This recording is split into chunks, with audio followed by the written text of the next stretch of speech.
A bit more about the temple structure. And here we will focus on this illustration. Mount of Olives, we've talked about that. Kidron Valley, here's the temple. Now, how big was this structure? The temple was built on a platform which covered about 35 acres. Let's look first at this wall here to the east. It was called Solomon's Porch. About 1,500 feet long, something like that, which is that's about 450 meters. And here we have the royal porch. This was nearly 1,000 feet long. What are we dealing with? Maybe 325 meters, something like that. And again, the platform covered about 35 acres. Here is the temple in the very center, a huge structure. And to the western end was the Holy of Holies, cut off from the rest of the structure with a curtain. And into that Holy of Holies, the high priest went only once each year. But here we see the ground plan, and perhaps this will help us a little more. Here we see the Holy of Holies. Here is the holy place. So the high priest alone could go into the Holy of Holies once a year. The priest could go into this holy place every day, and they did. And they could also go into this whitish court, the court of the priest. And around it was the court of the men, and Jewish men alone. Only men could go there. Here we have the court of the women, Jewish women. You say, well, they're cut off. They can't see what's going on. Well, they could, because during festivals, these doors were open so the women could stand in here and look through the doors, and they could see what was happening here. And the great altar was somewhere just inside those gates or those doors. Now, around the whole structure, this inner structure, was a balustrade, referred to in Hebrew as a sorek. It was a low wall, maybe 4 or 5 feet high. It is suggested that there were 5 gates in this southern balustrade, 5 gates in the northern balustrade, and 3 gates in this eastern balustrade, or section of the balustrade. Now, there was a notice next to each entrance, and the notice read something like this: any person who is not Jewish, who goes beyond this balustrade, will have only himself to blame for the death which will follow as a consequence. Did you get the message? Any non-Jew, any Gentile who dared go beyond that balustrade was immediately put to death. The Gentiles, however, could go into this court called the Court of the Gentiles. Yes, they could go there, but no further. In this northwest corner, we see a fortress. Herod the Great rebuilt it and dedicated it to his friend Mark Antony. So it was called the Antonia, linked to Antony. When the people came back from Babylon and rebuilt that temple, there is a reason to believe it was built on a platform 500 cubits square. And then when Herod the Great expanded it, he pushed out the platform. And let's say that that original wall came somewhere here. Well, he pushed this wall out much further.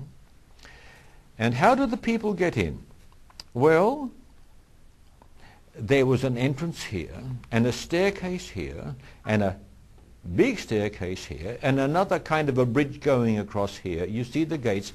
But this was only for the priests to use.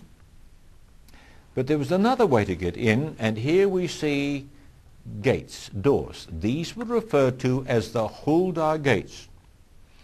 The whole structure was magnificent, and these were richly adorned, and so people came in underground passageways, and then because the passageway then ran into this original wall, part of the original platform, 500 cubits square, so to deal with the problem, they had staircases leading up.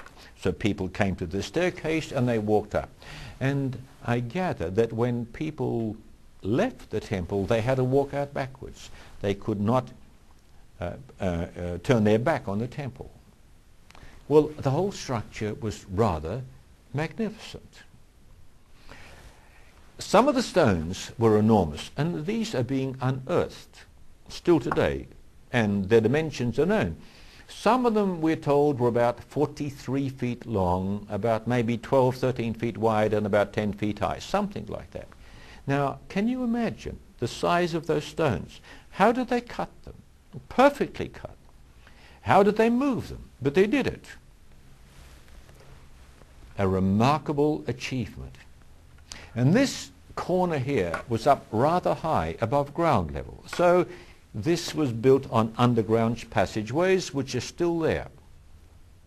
And during the time of the Crusades, the Crusaders put their horses here, so they were referred to as Solomon's stables. Of course, they're no longer used for horse stables. This is now another Islamic mosque. One more detail in relation to the royal porch. This is where the Jewish Sanhedrin met, in that portion of the temple.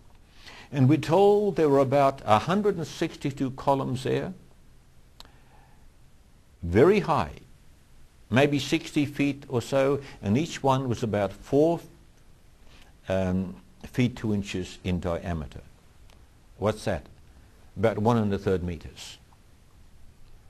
But a remarkable piece of work. And when Jesus was tried by the Sanhedrin, most likely, this is where the meeting took place. There are some suggestions that when he was eventually tried by the Romans and dealt with by the Romans, that took place in the fortress of Antonia.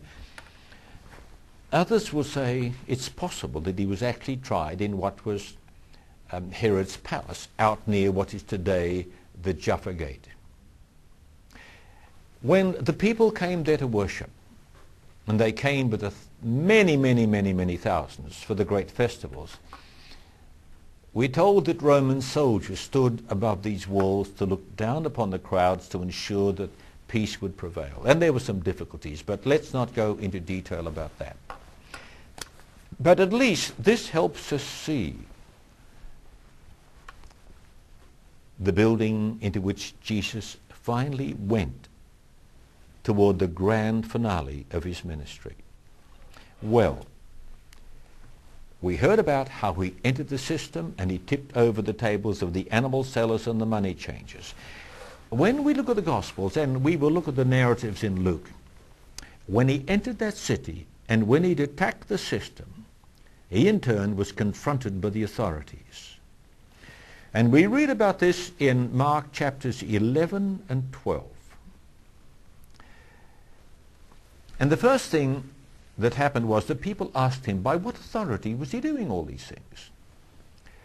And he responded by asking them a question. John the Baptist, was he from men or was he from God?